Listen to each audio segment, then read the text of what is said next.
일반적으로 사람들은 각자 바라는 것을 가지고 있습니다.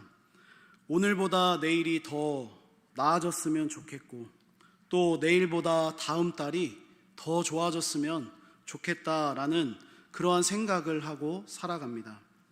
저도 마찬가지입니다. 오늘보다 내일이 더 좋았으면 좋겠습니다. 그러나 반대로 생각하는 사람들은 결코 존재하지 않습니다. 더 안 좋아지거나 오늘보다 내일이 더 나빠지는 것을 바라는 사람들은 없기 때문입니다. 더욱이 요즘 같은 시대는 어떻습니까? 코로나 바이러스가 빨리 진정되어서 이 마스크를 좀 벗고 대면에서 좀 우리가 성도님들과 함께 교제하기도 하고, 또 사람들을 만나기도 하고, 또 식사도 마음껏 하면서 말씀도 함께 나누는 그런 날이 오기를 우리는 간절히 바라고, 특별히 앞에 서 있는 저도 그렇게 간절히 바라고 소망하고 있습니다. 왜냐하면 제가 오자마자 이 비대면 예배로 다 바뀌게 되어가지고 만나고 싶어도 성도님들을 만날 수가 없었고, 또 뭐 어떻게 찾아가고 싶어도 그렇게 찾아갈 수 없었던 그러한 형편이 되었기 때문입니다. 그렇습니다. 사람들은 각자 모두 다 소망을 가지고 살아갑니다. 저는 이 소망이 각자가 살아가는 원동력, 다시 말하면 힘, 또 다시 말하면 에너지라고 말하고 싶습니다. 부모님들은 자녀들에게 소망을 두고 그 자녀들이 좀 잘 됐으면 좋겠고, 무엇보다 믿음에 그런 굳건하게 서서 믿음으로 잘 성장했으면 좋겠다라는 것이 부모님들의 다 같은 마음이실 겁니다. 자녀들은 어떻습니까? 또 자신이 가진 꿈과 어떤 그 미래를 이루기 위하여서 그것을 소망하면서 그것을 에너지로 삼고 그것을 바라면서 살아가는 것이 바로 우리 사람들의 일반적인 그러한 자세라고 생각합니다. 이러한 관점에서 바라볼 때 이 땅을 살아가는 성도들의 에너지, 또 성도라고 했을 때 우리가 그리스도인으로서 가져야 하는 그러한 힘과 소망은 무엇일까요? 오늘 본문에서 사도 베드로는 이렇게 권면합니다. 우리를 거듭나게 하신 그 일이 바로 우리 성도들이 가지고 있는 그러한 소망이다라고 말씀해 주고 있습니다. 본문 3절 말씀을 제가 보겠습니다. 본문 1장 3절입니다. 우리 주 예수 그리스도의 아버지 하나님을 찬송하리로다. 그의 많으신 긍휼대로 예수 그리스도를 죽은 자 가운데서 부활하게 하심으로 말미암아 우리를 거듭나게 하사 산 소망이 있게 하시며. 아멘. 이처럼 세상에는 다양한 소원과 소망들이 있습니다. 그러나 그것을 살아있는 소망이다 라고 부르지는 않습니다. 왜 그렇습니까? 세상에 속한 소망들은 언젠가 사라지고 없어질 것이기 때문입니다.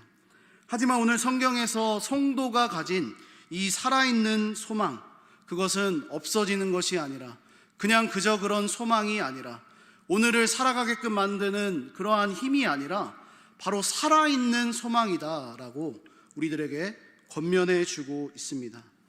저는 오늘 말씀을 준비하면서 제 스스로에게 이런 질문을 한번 해보았습니다. 너는 살아있는 소망을 가지고 있는가?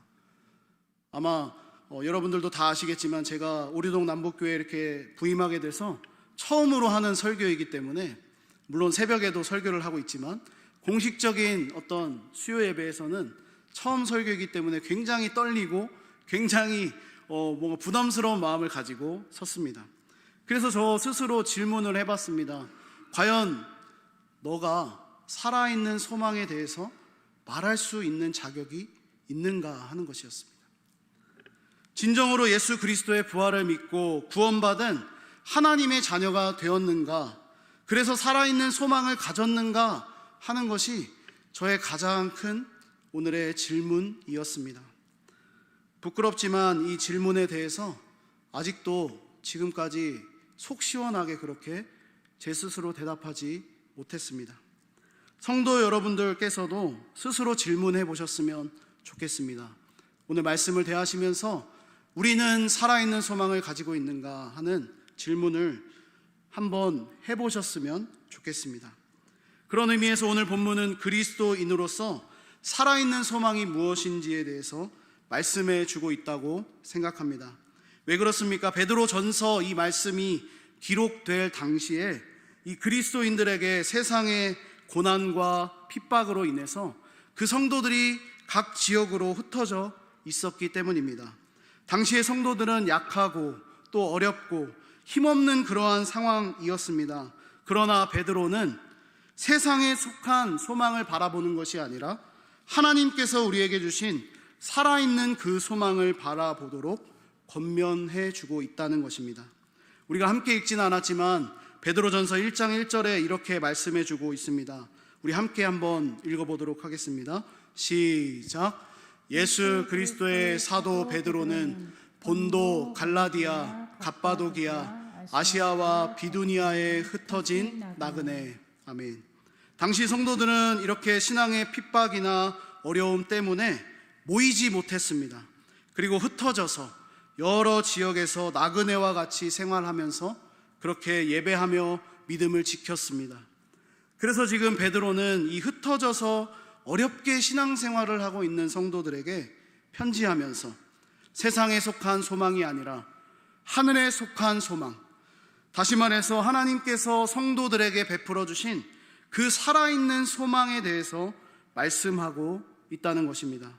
바라기는 우리도 오늘 말씀을 통해서 하나님께서 주시는 살아있는 소망이 더욱 선명하게 보일 수 있는 은혜가 있기를 바랍니다. 소망이라는 단어의 뜻을 제가 네이버에서 한번 이렇게 검색해 보았습니다. 소망의 뜻은 어떤 일을 바람 혹은 그 바라는 것이라고 그렇게 정의를 하고 있었습니다. 결국 소망이라는 것은 무엇입니까? 미래를 바라보며 사는 것, 다시 말해서 미래지향적인 의미를 가지고 있는 것이 바로 소망이라는 단어의 중요한 의미였습니다. 무언가 시간이 지난 다음 미래에 이러한 일들이 있었으면 좋겠다, 이런 것이 나의 삶에 펼쳐졌으면 좋겠다라고 바로 바라보고 꿈꾸는 것이 소망이었습니다. 그래서 사람들은 이 미래에 있을 일들을 상상하고 또 바라보면서 현재 지금을 살아가는 힘을 얻게 되는 것입니다. 그런데 오늘 성경은 소망의 기준이 미래적일 뿐만 아니라 역사적인 과거 사실에 근거하고 있음을 우리들에게 말씀해 주고 있습니다. 정리하자면 우리 성도들이 살아있는 소망을 갖게 될 수 있었던 이유가 바로 하나님의 긍휼하심으로 예수 그리스도께서 죽은 자 가운데 부활하신 그 역사적인 사실에 근거하여서 우리가 거듭나게 되었고 또 살아있는 소망을 가지게 되었다라고 말씀하는 것입니다. 사랑하는 여러분, 그렇습니다. 세상이 말하는 소망이란 미래적인 의미를 가지고 있습니다. 그러나 성경이 말하는 소망은 역사적이며 과거적인 일을 우리에게 소개해 주고 있다는 것입니다. 그 이유는 무엇입니까? 우리를 거듭나게 하신 분이, 우리에게 살아있는 소망을 주신 분이 바로 예수 그리스도의 십자가와 부활 때문이었음을 말씀해 주고 있기 때문입니다. 물론 우리가 이어지는 말씀을 함께 보면 미래적으로 주어지는 약속들 그리고 은혜들도 있음을 우리가 발견할 수 있겠지만 3절 본문에서 가장 먼저 강조하고 있는 것이 바로 살아있는 소망을 가질 수 있었던 역사적이고 과거적인 그러한 예수 그리스도의 십자가와 부활이 있었다는 것을 기억하라고 강조해 주고 있기 때문입니다. 사랑하는 여러분, 오늘날 우리는 언제 끝날지 모르는 어두운 터널을 지나는 것처럼 코로나와 함께 교회에 모이지 못하고 흩어져서 그렇게 각 가정에서 예배하고 있습니다. 어쩌면 가정 예배가 더 은혜롭고 더 풍성하고 더 활성화되는 그러한 긍정적인 면도 있겠지만 다른 한편으로는 믿음이 흔들리는 가정이 있지는 않을까 하는 그러한 걱정도 하게 되는 것이 현실입니다. 하지만 이러한 걱정 가운데서도 우리 오류동 남부교회 가정들은 더욱 살아있는 소망 가운데서 믿음이 굳건해지는 은혜가 있기를 바랍니다. 이 역사적이며 과거적인 이 예수 그리스도의 십자가와 부활을 깊이 묵상하시면서 가정에 있는 예배가 살아나고 우리의 딱딱하고 굳어진 이 마음이 새롭게 변화될 수 있는 그러한 살아있는 소망의 역사가 우리 가운데 풍성히 임하기를 간절히 소망합니다. 베드로가 어려움과 핍박으로 모이지 못하고 이 흩어져 있는 성도들에게 편지하면서 지금 살아있는 소망에 대해서 말씀하고 있는 것처럼 비록 우리가 흩어져서 예배하고 있지만 우리의 믿음이 더 소망 가운데서 풍성하게 빛날 수 있는 은혜가 있기를 다시 한번 간절히 소망합니다. 그렇다면 우리가 생각해 볼 것은 이 예수 그리스도를 통한 살아있는 소망, 그 소망을 가진 우리들의 삶에서 그 소망을 가진 구체적인 증거가 무엇인지 우리가 함께 본문을 통해서 몇 가지만 빠르게 한번 생각해 보겠습니다. 첫 번째로 하늘에 준비된 유업이 있다는 것입니다. 우리 4절 말씀입니다. 4절 말씀 함께 보겠습니다. 본문 베드로전서 1장 4절입니다. 시작.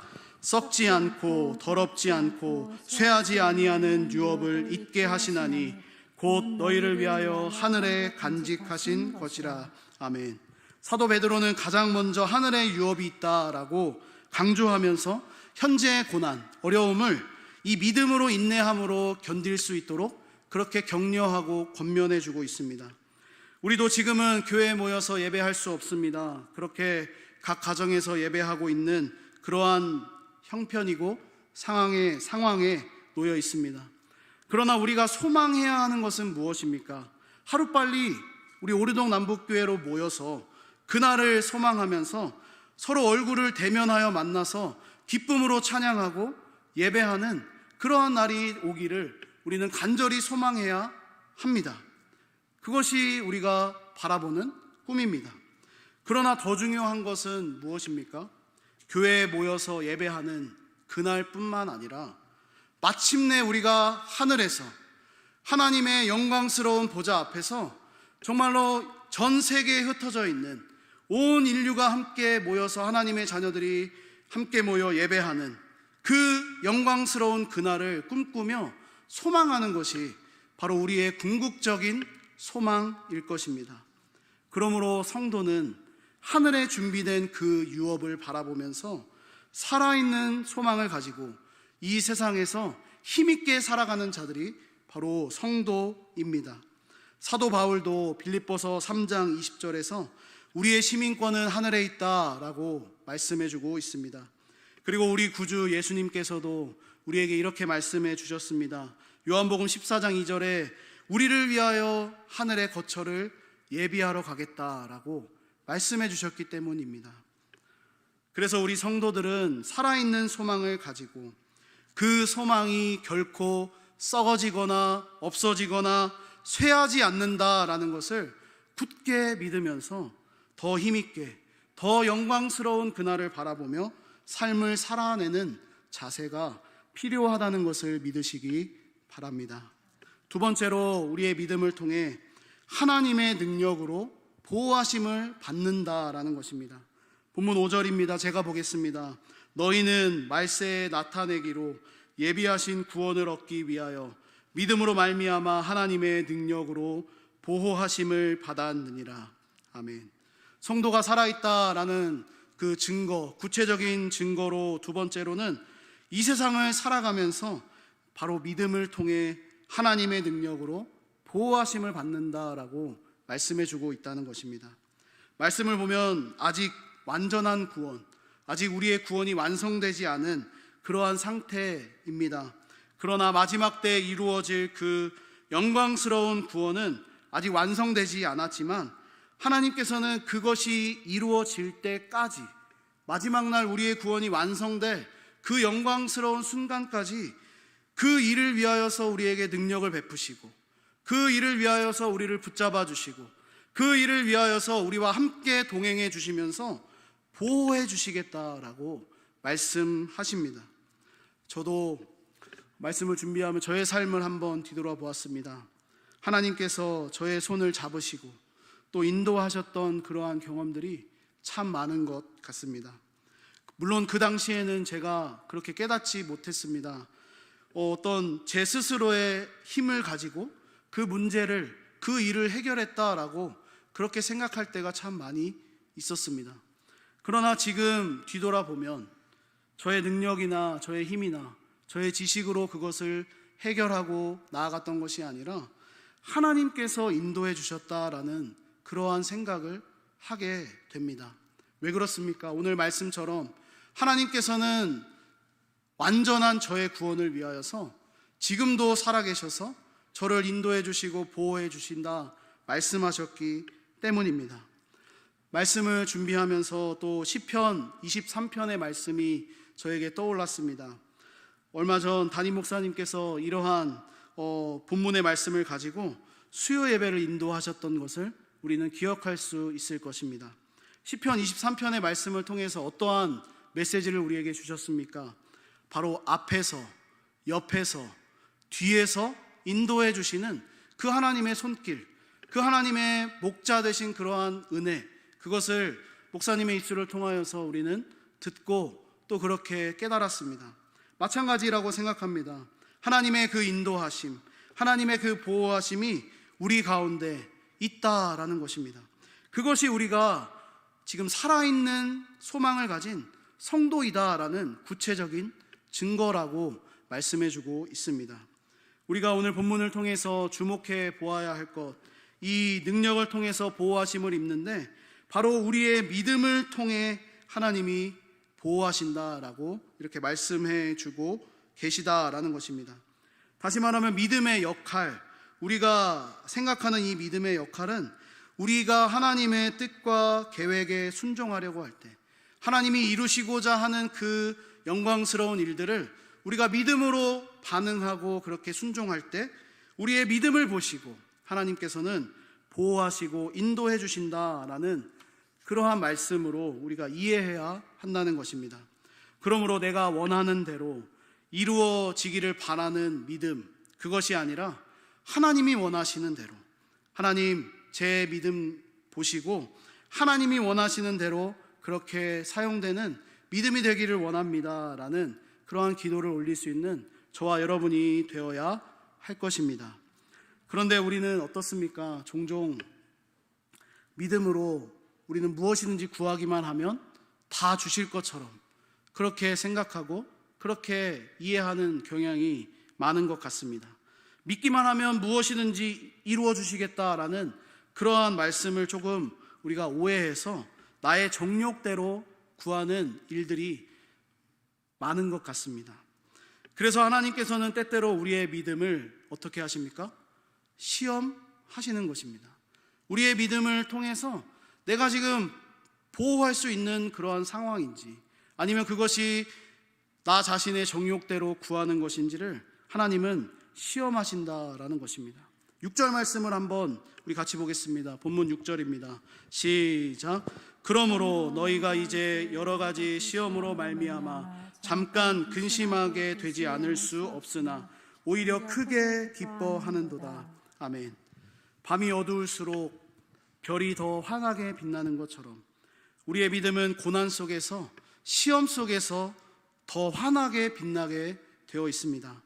하나님께서는 우리의 믿음이 이와 같이 빛나기를 원하시는 것 같습니다.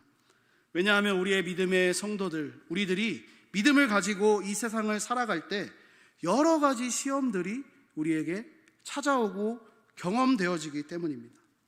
믿음으로 평안한 삶이 되고 또 무엇이든지 형통하게 된다면 너무도 기쁘고 즐거울 그러한 믿음 생활, 신앙 생활일 것입니다. 그러나 우리가 생각해 보면 그러한 일보다 찾아오는 어려움들이 참 많은 것 같습니다. 왜 그렇습니까? 그만큼 우리의 믿음이 시험과 그러한 연단을 통하여서 더 성숙하고 빛나는 믿음이 되기를 원하시는 바로 아버지의 마음, 그 아버지의 마음이 있기 때문이라고 저는 믿습니다. 그래서 우리의 믿음을 흔들기도 하시고 우리의 믿음을 가지고 우리가 근심하게도 만드시는 것입니다. 그러나 살아있는 소망, 살아있는 그 믿음 가운데 하나님의 능력으로 보호하심을 받는 성도라면 오히려 크게 기뻐한다. 그리고 마침내 7절에서 칭찬과 영광과 존귀를 얻게 될 것이다 라고 우리에게 말씀해 주고 있다는 것을 우리는 믿어야 할 것입니다. 사랑하는 성도 여러분, 그렇습니다. 여러 가지 시험 가운데서도 더욱 기뻐할 수 있는 우리 모두가 되었으면 좋겠습니다. 반드시 하나님께서 나를 보호하시고 함께 해주신다는 그러한 믿음으로 더 성숙한 그리스도인으로 우리 주님 다시 오시는 그날에 칭찬과 영광과 존귀함을 얻으실 수 있는 우리 모두가 되기를 간절히 소망합니다. 마지막 세 번째로 우리가 생각해 볼 것은 예수님을 사랑하는 것입니다. 8절과 9절 말씀 우리 함께 보겠습니다. 본문 8절 9절입니다. 시작. 예수를 너희가 보지 못하였으나 사랑하는도다. 이제도 보지 못하나 믿고 말할 수 없는 영광스러운 즐거움으로 기뻐하니 믿음의 결국 곧 영혼의 구원을 받음이라. 아멘. 사랑하는 여러분, 예수님 사랑하십니까? 다시 한번 묻겠습니다. 예수님 사랑하십니까? 아멘. 현재 우리가 살아있는 소망을 가진 성도라면 당연히 우리의 소망 되신 예수 그리스도를 사랑하게 될 것입니다. 오늘 본문에서도 이렇게 말씀합니다. 우리가 눈으로 보지 못하였지만 예수 그리스도를 우리가 직접 우리의 눈으로 대면하지는 못하지만 사랑한다라고 말씀하고 있습니다. 살아있는 소망이란 이런 것이라고 생각합니다.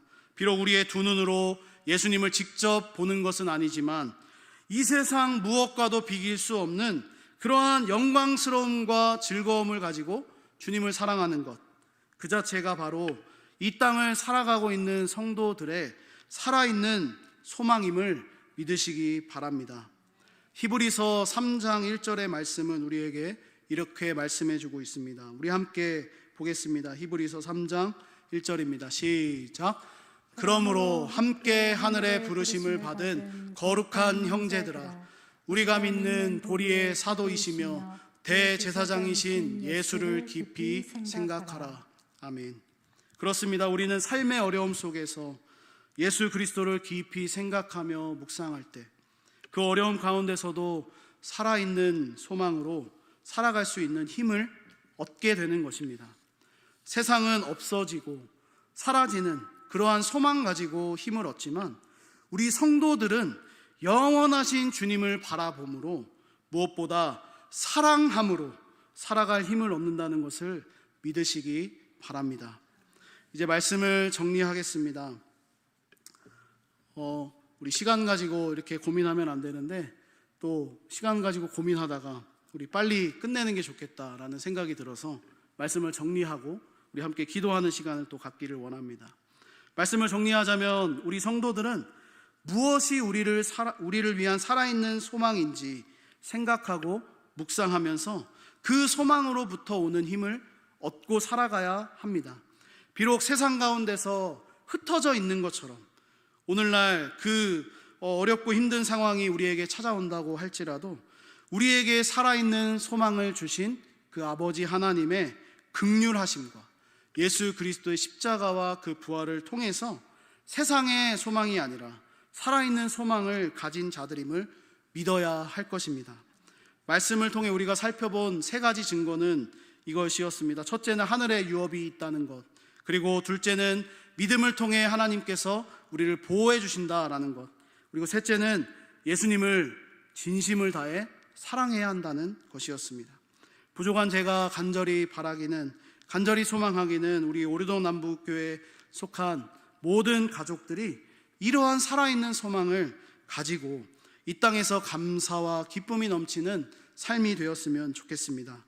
특별히 다가오는 2021년 그 한 해에는 이 살아있는 소망을 가지고 하나님께 예배하고 그리스도와 온전한 사귐이 있는 삶이 되기를 간절히 소망합니다.